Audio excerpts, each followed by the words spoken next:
আহক আজি বনাওঁ সৰিয়হৰ সৈতে মাছৰ চৰচৰি। মই শশাংক ভট্টাচাৰ্যই মোৰ চেনেললৈ আপোনালোকক স্বাগতম জনাইছোঁ। মোৰ চেনেলটো প্লিজ লাইক, শ্বেয়াৰ আৰু ছাবস্ক্ৰাইব কৰিব। লগতে আগলৈ নতুন নতুন ভিডিঅ' পাই থাকিবলৈ ছাবস্ক্ৰাইবৰ কাষত থকা ন'টিফিকেশ্যন বেলটো বজাবলৈ নাপাহৰিব। আপোনালোকে মোৰ সকলোবিলাক ৰেচিপি চাব বিচাৰিলে আপোনালোকৰ ইউটিউবটো অন কৰিব। অন কৰি তাত থকা চাৰ্চ বক্সটোত যাব। চাৰ্চ বক্সটোত গৈ পেলাই মোৰ নামটো লিখি দিব, শশাংক ভট্টাচাৰ্য, SASANKABHATACHARYA।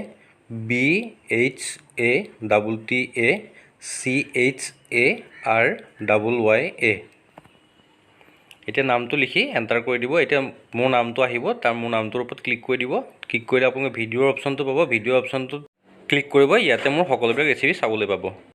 চৰচৰি বনাবলৈ মই 4 চামুচ সৰিয়হ তিয়াই ৰাখিছিলোঁ, তাতে অলপ নিমখ দি তিয়াইছিলোঁ 2 ঘণ্টাৰ আগতে। তাৰপিছত লৈছোঁ 1 চামুচ জিৰা, 15 ফুটা নহৰু, এটা বিলাহী, 2টা পিঁয়াজ, 3টা শুকান জলকীয়া আৰু 2টা কেঁচা জলকীয়া। এতিয়া গোটা জলকীয়া, শুকান জলকীয়া, নহৰু আৰু জিৰাকেইটা এটা মিক্সিত মাৰি পেষ্ট বনাই দিলোঁ। ইফালে সৰিয়হখিনি এটা মিক্সিত পেষ্ট বনাই দিলোঁ। আনফালে পিঁয়াজখিনি গোল গোলকৈ কাটি ল'লোঁ আৰু বিলাহীখিনি সৰু সৰুকৈ কাটি ল'লোঁ। এতিয়া এখন কেৰাহীত তেল গৰম কৰি তাতে কাটি ৰখা পিঁয়াজখিনি দি দিছোঁ। এতিয়া এইখিনি কম জুইতে 5 মিনিট সময় ভাজি ল'ম। এইখিনি এতিয়া কম জুইতে 5 মিনিট ভজা হৈ গ'ল।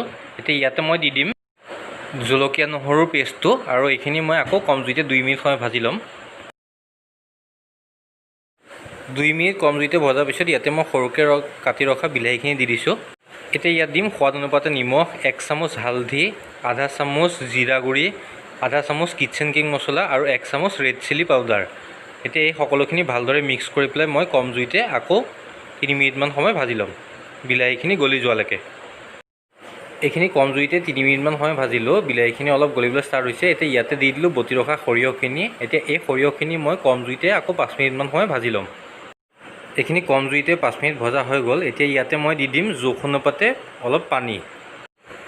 পানীখিনি দিয়াৰ পিছত এইখিনি ভালদৰে মই মিক্স কৰি ল'লোঁ। এতিয়া এইখিনি মই এটা ভালদৰে উতল আহিবলৈ দিম।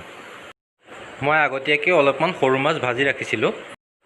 এতিয়া এইখিনি ভালদৰে উতল অহাত মই ভাজি ৰখা সৰু মাছখিনি ইয়াতে দি দিম। এতিয়া এইখিনি আকৌ 5 মিনিটৰ বাবে হাই ফ্লেমতে উতলিবলৈ দিম। এইখিনি হাই ফ্লেমতে উতলা 5 মিনিট হৈ গ'ল। এইখিনি গ্ৰেভি হৈ গৈছে। এতিয়া মোৰ আঞ্জা হৈ গৈছে, তো এতিয়া মই গেছটো বন্ধ কৰি দিব পাৰোঁ। এইদৰে চৰচৰি বনাই মাছ খাই খুবেই ভাল লাগে। আপোনালোকৰ ঘৰত বনাই খাই চাওক আৰু মোক জনাব আপোনালোকে কেনেকুৱা পালে খাই পেলাই মোৰ কমেণ্ট বক্সত। পুনৰ লগ পাম আন এটা ৰেচিপিৰ সৈতে। যদি মোৰ ৰেচিপিটো ভাল লাগিছে প্লিজ লাইক আৰু ছাবস্ক্ৰাইব কৰিবলৈ নাপাহৰিব। মোৰ ভিডিঅ'টো চোৱাৰ বাবে ধন্যবাদ।